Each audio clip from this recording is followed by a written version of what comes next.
ಬೆಳಗಾವಿ ಜಿಲ್ಲೆ ಮೂಡಲಗಿ ಪುರಸಭೆ ಮತ್ತು ಪಟ್ಟಣ ಪಂಚಾಯತ್ ವ್ಯಾಪ್ತಿಯಲ್ಲಿನ ಅನಧಿಕೃತ ವಸ್ವತ್ತುಗಳಿಗೂ ಸಹ ಈ ಖಾತಾ ಅಭಿಯಾನವು ನಡೆಯಲಿದ್ದು, ಸಾರ್ವಜನಿಕರು ಇದರ ಪ್ರಯೋಜನ ಪಡೆದುಕೊಳ್ಳುವಂತೆ ಶಾಸಕ ಬಾಲಚಂದ್ರ ಜಾರಕಿಹೊಳಿರವರು ಕರೆ ನೀಡಿದರು. ಶನಿವಾರದಂದು ಪುರಸಭೆ ಆವರಣದಲ್ಲಿ ಜರುಗಿದ್ದ ಈ ಖಾತಾ ಅಭಿಯಾನಕ್ಕೆ ಚಾಲನೆ ನೀಡಿ ಮಾತನಾಡಿದ್ದ ಅವರು, ಈ ಅಭಿಯಾನದಿಂದ ಬಡ ಕುಟುಂಬಗಳಿಗೆ ಅನುಕೂಲವಾಗಲಿದೆ ಎಂದು ತಿಳಿಸಿದರು. ಮೂಡಲಗಿ ಪುರಸಭೆಯ ವ್ಯಾಪ್ತಿಯಲ್ಲಿ ಸುಮಾರು 2,500ಕ್ಕೂ ಹೆಚ್ಚು ಆಸ್ತಿಗಳು ಈ ಖಾತೆಗೆ ಒಳಪಟ್ಟರೆ ಅಂದಾಜು 2 ರಿಂದ 2.50 ಕೋಟಿ ರೂಪಾಯಿಗಳ ಆದಾಯವು ಪುರಸಭೆಗೆ ಹರಿದು ಬರಲಿದೆ. ಫಲಾನುಭವಿಗಳು ತಕ್ಷಣವೇ ಪುರಸಭೆ ಅಧಿಕಾರಿಗಳನ್ನು ಸಂಪರ್ಕಿಸಿ ಈ ಖಾತಾ ಉತ್ತರಗಳನ್ನು ಪಡೆದುಕೊಳ್ಳಬೇಕು. ಯಾವುದೇ ಕಾರಣಕ್ಕೂ ಮಧ್ಯವರ್ತಿಗಳನ್ನು ಸಂಪರ್ಕ ಮಾಡಬೇಡಿ ಎಂದು ಸಲಹೆ ನೀಡಿದ್ದ ಅವರು, ಈ ಅಭಿಯಾನವು ಮೇ ತಿಂಗಳ ಅಂತ್ಯದವರೆಗೆ ನಡೆಯಲಿದೆ ಎಂದರು. ಸ್ಥಳೀಯ ಎಸ್ಸಿ ಕಾಲನಿಯ ಸುಮಾರು 300 ಕುಟುಂಬಗಳಿಗೆ ಖಾತಾ ಉತ್ತರಗಳನ್ನು ಮಾಡಿಕೊಟ್ಟು ಅಂತಹ ಬಡ ಕುಟುಂಬಗಳಿಗೆ ಅನುಕೂಲ ಮಾಡಿಕೊಡುವಂತೆಯೂ ಅವರು ಅಧಿಕಾರಿಗಳಿಗೆ ಸೂಚಿಸಿದರು.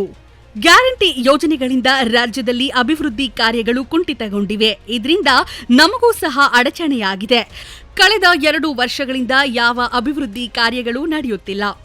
ಹೊಸ ಯೋಜನೆಗಳು ಸಾಕಾರಗೊಳ್ಳುತ್ತಿಲ್ಲ. ಮುಂದಿನ ತಿಂಗಳು ನಡೆಯಲಿರುವ ಬಜೆಟ್ ಅಧಿವೇಶನದಲ್ಲಿ ನಮ್ಮ ಕ್ಷೇತ್ರಕ್ಕೆ ಹೆಚ್ಚಿನ ಪ್ರಮಾಣದಲ್ಲಿ ಅನುದಾನ ನೀಡುವಂತೆ ಮುಖ್ಯಮಂತ್ರಿಗಳನ್ನು ಕೋರಲಾಗುವುದು.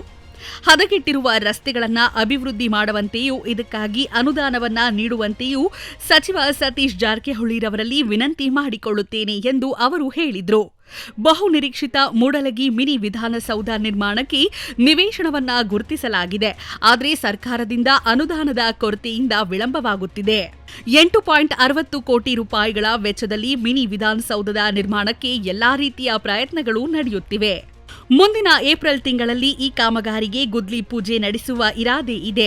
ಈ ವರ್ಷಾಂತ್ಯದಲ್ಲಿ ಹದಗೆಟ್ಟಿರುವ ಎಲ್ಲಾ ರಸ್ತೆಗಳನ್ನು ಅಭಿವೃದ್ಧಿಪಡಿಸಲಾಗುವುದು ಎಂದು ತಿಳಿಸಿದರು. ಮೂಡಲಗಿ ಪಟ್ಟಣದ ವ್ಯಾಪ್ತಿಯ ಸಾರ್ವಜನಿಕರಿಗೆ ಇನ್ನು ಮುಂದೆ ಕುಡಿಯುವ ನೀರಿನ ವ್ಯವಸ್ಥೆ ಮಾಡಿಕೊಡಲಾಗುತ್ತಿದೆ. ಇದಕ್ಕಾಗಿ ಅರಭಾವಿ, ಕಲ್ಲೊಳ್ಳಿ, ನಾಗನೂರು ಮತ್ತು ಮೂಡಲಗಿ ಸೇರಿ ಒಟ್ಟು 140.69 ಕೋಟಿ ರೂಪಾಯಿಗಳ ವೆಚ್ಚದಲ್ಲಿ ಕಾಮಗಾರಿಗೆ ಈಗಾಗಲೇ ಚಾಲನೆ ನೀಡಲಾಗಿದೆ. ಕ್ಷೇತ್ರದ ಪುರಸಭೆ, ಪಟ್ಟಣ ಪಂಚಾಯತ್ ವ್ಯಾಪ್ತಿಯ ಸಾರ್ವಜನಿಕರಿಗೆ ಶುದ್ಧವಾದ ಕುಡಿಯುವ ನೀರು ದೊರೆಯಲಿದೆ. ಪ್ರತಿ ಮನೆಗೆ ನೀರು ತಲುಪಿಸುವ ವ್ಯವಸ್ಥೆಯನ್ನ ಮಾಡಲಾಗುತ್ತಿದೆ ಎಂದು ಅವರು ಹೇಳಿದರು.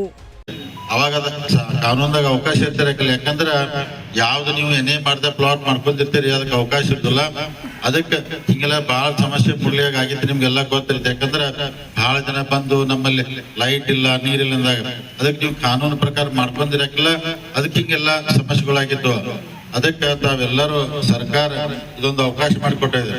ಈ ಅವಕಾಶ ಸರಿಯಾಗಿ ಎಲ್ಲರೂ ಉಪಯೋಗ ಮಾಡ್ಕೋಬೇಕು. ಯಾಕಂದ್ರ ನಾವು ಈಗಾಗಲೇ ಎಲ್ಲ ನಮ್ಮ ಪುರಸಭೆ ಅಧ್ಯಕ್ಷರು, ಉಪಾಧ್ಯಕ್ಷರು, ಸದಸ್ಯರು, ಚೀಫ್ ಆಫೀಸರ್ ಎಲ್ಲರ ಜೊತೆ ಮೀಟಿಂಗ್ ಮಾಡಿ ಚರ್ಚೆ ಮಾಡ್ಕೊಂಡೆ.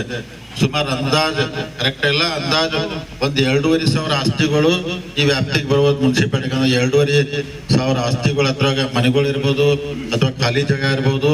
ಎಲ್ಲಾ ಕೂಡ 2,500 ನಾವು ಅಕಸ್ಮಾತ್ ಉತ್ಪನ್ನ ಎಷ್ಟು ಬರ್ಬೋದಪ್ಪ ಮುನ್ಸಿಪಾಲಿಟಿಗೆ ಅಂದ್ರೆ ಸುಮಾರು 2.5 ಕೋಟಿ ರೂಪಾಯಿ ಉತ್ಪನ್ನ ಬರ್ತೈತೆ. ನಾ ಏನ್ ಹೇಳಿದ್ರೆ ಸರ್ಕಾರದಾಗ ನೀವೆಲ್ಲ ನೋಡತ್ತೀರಿ 2,000 ಅಂದ್ರೆ ಈಗ 2 ವರ್ಷದಿಂದ ಅನುದಾನ ಮುನ್ಸಿಪಾಲಿಟಿಗೆ ಬಹಳ ಕಡಿಮೆ, ಇಡೀ ರಾಜ್ಯದಲ್ಲಿ ಅನುದಾನಗಳು ಕಡಿಮೆ ಬರತ್ತವ.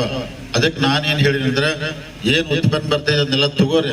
ಮೊದಲು ಹೆಚ್ಚು ಊರಾಗ ರಸ್ತೆಗಳು ನಿರ್ಮಾಣ ಮಾಡತ್ತೇಳಿ. ಯಾಕಂದ್ರೆ ರಸ್ತೆಗಳು ಎಲ್ಲ ಕಡೆ ಬಹಳ ಕೆಟ್ಟಿದಾವೆ. ಡೆವಲಪ್ಮೆಂಟ್ ಅದನ್ನ ಅಭಿವೃದ್ಧಿ ಕೆಲ್ಸಕ್ಕೆ ಹಾಕೊಂಡು ಹೆಚ್ಚಿನ ಕೆಲಸ ರಸ್ತೆಗಳ ಮುಖಾಂತರ ಮಾಡ್ಬೇಕಂತೇಳಿ ಅದೊಂದು ಹೇಳಿದೀನಿ. ಅದಕ್ಕೆ ತಾವೆಲ್ಲರೂ ಇಲ್ಲೆಲ್ಲ ಇದ್ದಂತ ಸರ್ವ ಸದಸ್ಯರು ನಿಮ್ಮೆಲ್ಲರೂ ಸಹಕಾರ ಕೊಡ್ಬೇಕು. ಯಾರಿಗೂ ತೊಂದರೆ ಆಗದಂಗ ಆದಷ್ಟು ಬೇಗನೆ ಅವ್ರಿಗೆಲ್ಲ ಉದ್ದಾರ ಕೊಟ್ಟು ಅವ್ರಿಗೆ ಅಂದ್ರೆ ರೆಗ್ಯುಲರೈಸ್ ಮಾಡ್ಕೊಟ್ರೆ ಮುಂದೆ ಅವ್ರ ಲೋನ್ ಮಾಡ್ಕೊಳಕೋ ಮತ್ತೊಂದು ಮಾಡ್ಕೊಳಕೋ ಅನುಕೂಲವಾಗ್ತೈತೆ ಸರಿಯಾಗಿ. ಯಾಕಂದ್ರೆ ಇದೇ ನಮ್ಮವರ ಅಧಿಕಾರಿಗಳು ನಿಮ್ಗೆಲ್ಲ ಹೇಳಿ ಅವ್ರ ಯಾವ ತರ ಆಸ್ತಿಗಳು ಬರ್ತಾವ, ಯಾವ ಲಾಗು ಆಗ್ತೈತೆ ಅಂತ ಅದನ್ನ ದಯಮಾಡ್ತಾವ ಎಲ್ಲರೂ ಆ ತರ ಮಾಡ್ಕೊಂಡು ಮುನ್ಸಿಪಾಲಿಟಿ ಬೇಗನೆ ಬಂದು ಅರ್ಜಿ ಕೊಟ್ಟು ಬೇಗನೆ ಅದನ್ನೆಲ್ಲ ಉದ್ದಾರ ತಗೊಂಡು ಎಲ್ಲ ಅನುಕೂಲ ಮಾಡ್ಕೋಬೇಕಂತ ನಾ ತಮ್ಮಲ್ಲಿ ವಿನಂತಿ ಮಾಡ್ಕೊಂಡು. ಯಾಕಂದ್ರೆ ಒಂದು ಒಳ್ಳೆ ಕೆಲಸ ಸರ್ಕಾರ ಮಾಡಿ ಸುಮಾರು 2 ವರ್ಷ ಸರ್ಕಾರ ಬಂದ 2 ವರ್ಷ ಇದೊಂದೇ ಚಲೋ ಕೆಲಸ ಮಾಡಿದಾರೆ ನನಗನ್ನಿಸ್ತೈತಿ.